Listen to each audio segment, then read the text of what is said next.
Coming in from Pakistan after weeks of restricted access. Former Pakistan Prime Minister Imran Khan's sister Uzma Khan was allowed to meet him at Rawalpindi's Adiala jail, breaking a prolonged deadlock that had fueled protests by PTI supporters and family members. The meeting between Imran Khan and his sister lasted 25 to 35 minutes. Uzma Khan told reporters that Imran Khan appeared fit, fine and in high spirits. She said the former Prime Minister remained mentally strong and conveyed a message for his party leadership as well as for what he called an undemocratic regime. Imran Khan has alleged that Pakistan's Army Chief General Asim Munir was responsible for the mental torture he's facing inside prison. But this is listening to what Uzma Khan had to say after meeting her brother. सेहत अल्हम्दुलिल्लाह ठीक है, मगर जो भी वो उन्होंने बड़े गुस्से में थे, कहते हैं कि हमें ये मेंटल टॉर्चर कर रहे हैं और सारा दिन कमरे में बंद, थोड़ा सा बाहर जो निकल सकते हैं, कोई किसी से कम्युनिकेशन नहीं। कहते हैं ये आसिम मुनीर जिम्मेदार है। And joining us on the broadcast to decode the developments inside Pakistan as the PTI is up in arms against the Shehbaz Sharif regime is Deepak Vora, former diplomat, who's joining us on the broadcast. Thank you, sir, for joining us on CNN News 18. Your assessment of the situation currently in Pakistan, given the fact that the pressure is only increasing on the Shehbaz Sharif regime, which seems to be only interested in empowering Asim Munir.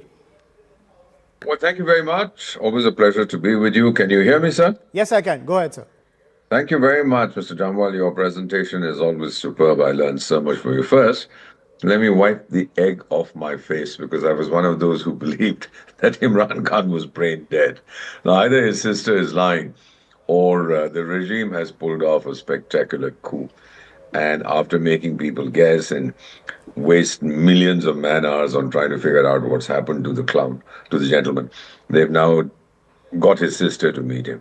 I don't even know if she's telling the truth. There could be reasons. However, what I make of this is that the Pakistani establishment is much smarter than one would have given them credit for.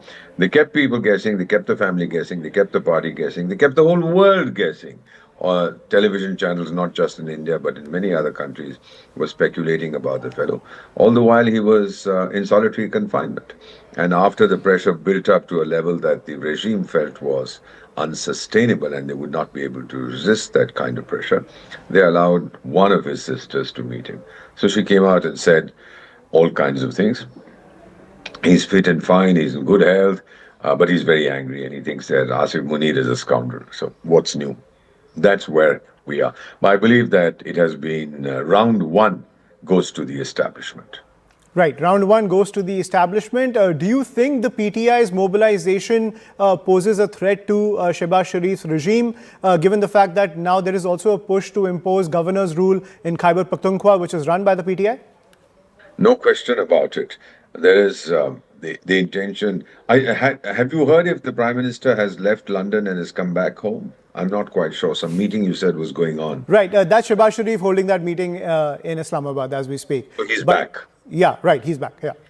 All right. In which case, he felt strong enough, reassured enough after meeting his brother to come back. But the push now is to to eliminate every vestige of Imran Khan's influence, the PTI to be completely emasculated, and then make sure that the regime, whether legally, illegally, or the military, holds complete sway, as it always has done. As far as this Munibai is concerned, I don't even know why the buffoon is insisting on all these positions. Everyone knows he owns the country. I'm sorry, he doesn't run it. So what's the point of getting all these titles and making an idiot of himself? Everybody laughs. Because beyond Field Marshal, I think he's now getting a new amendment. So I hear, jokes on the internet. He's getting a new amendment to make him Senior Field Marshal. And thereafter it'll be Super Field Marshal or some such rubbish he'll go on for.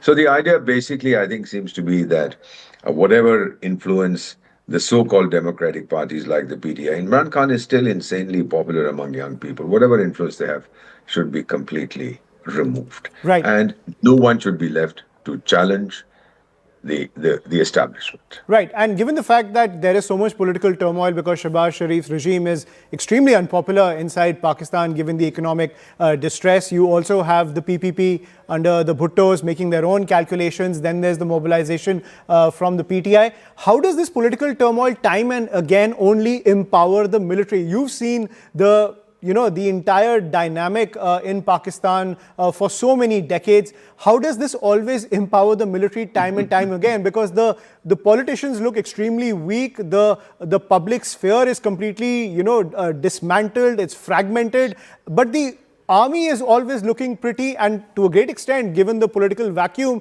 they always gain the faith of the public. The politicians in Jihadistan, which you refer to as Pakistan, have been discredited traditionally soon after that nation was created in 1947.